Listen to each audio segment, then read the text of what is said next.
Hello, hello, hey, sweet people, and welcome to another episode of Inglês no Rádio. My name is Foster, and as always, I am here with...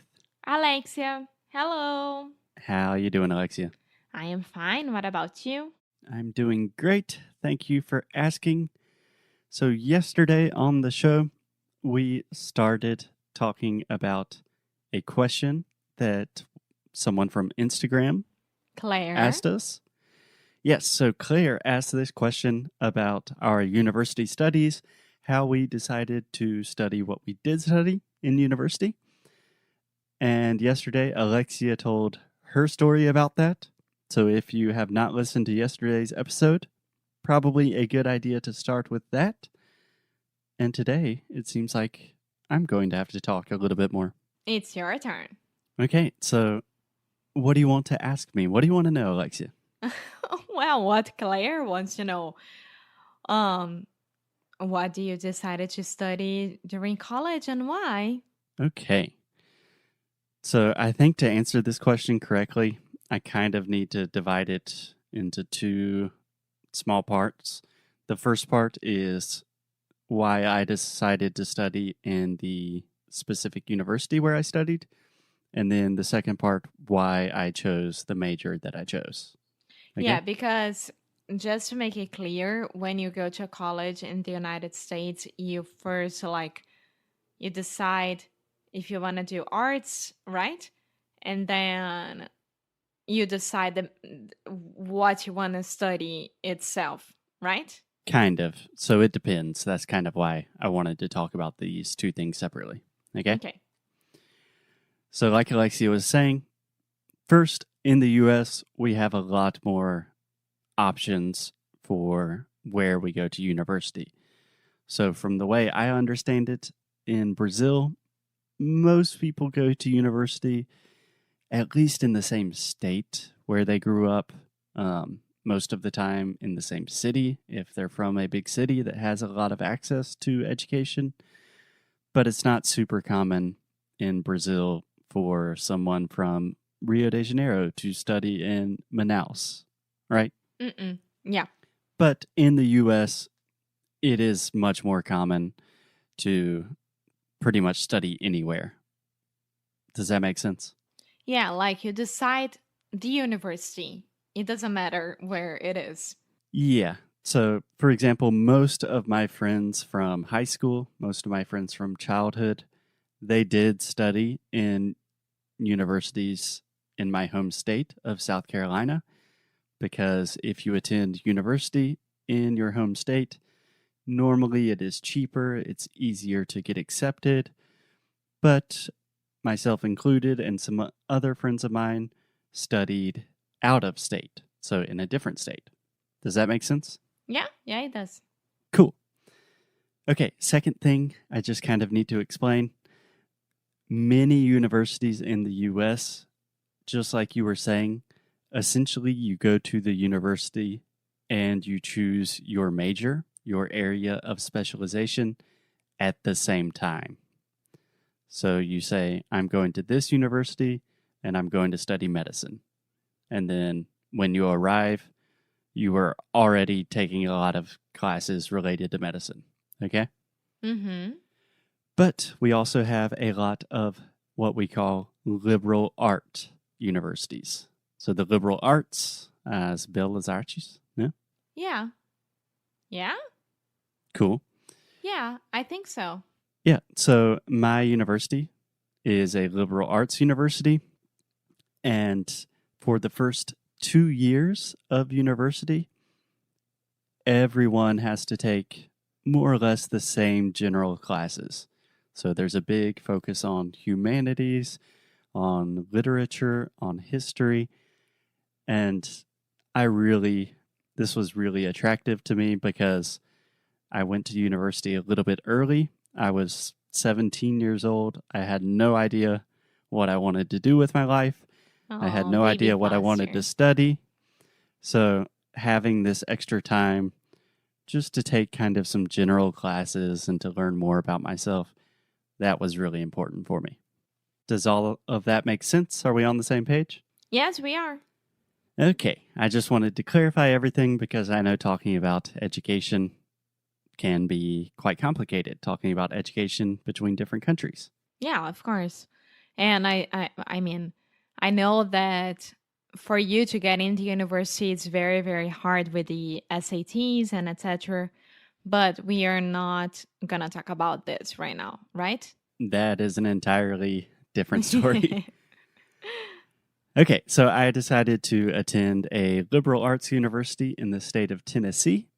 And when I arrived at university, my idea was to study English, which is to say English literature, pretty much because my brother studied that and I like to read and I was a relatively good writer and I just did not know what else to do, essentially.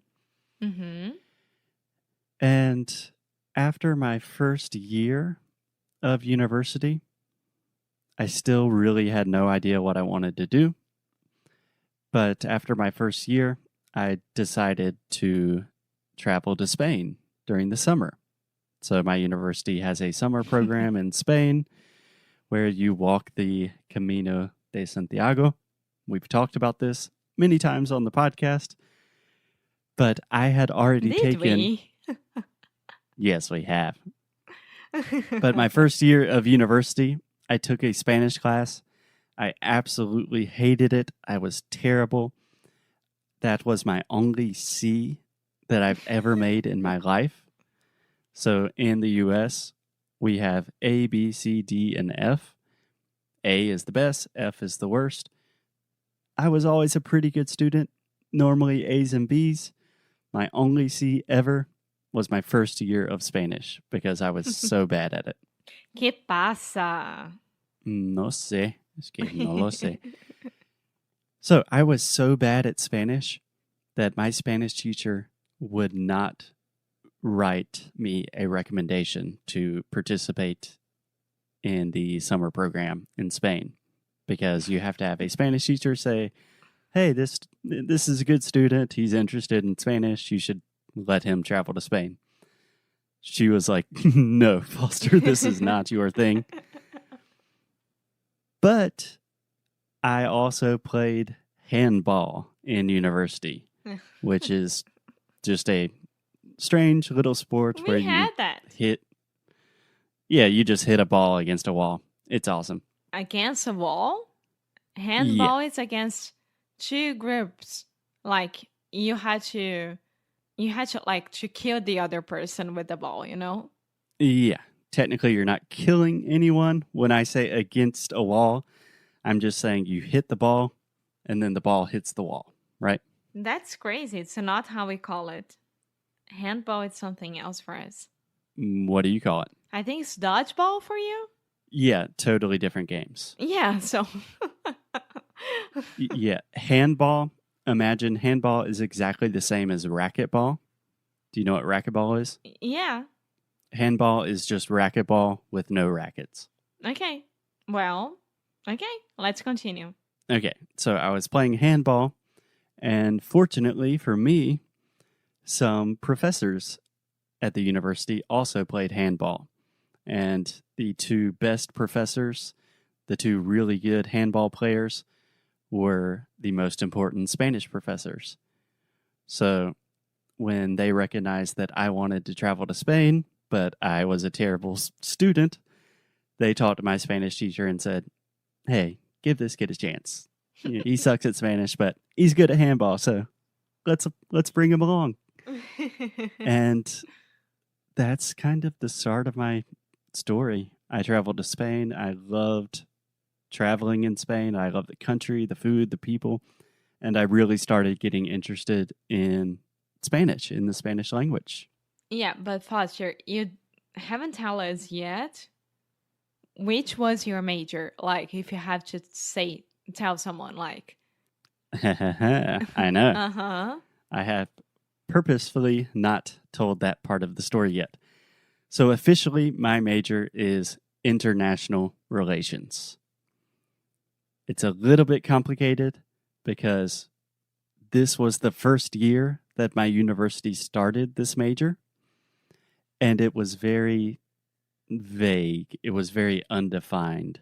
Mm-hmm. So more or less, you could say you were an international studies major, and the only requirement, there are a lot of requirements, but the two most important requirements, number one, you have to study abroad for a semester. So Mm-hmm. I'm thinking, perfect. Okay, I want to travel. And number two, you have to learn a foreign language. Mm-hmm. And I was thinking, perfect. Okay, I can travel to Spain.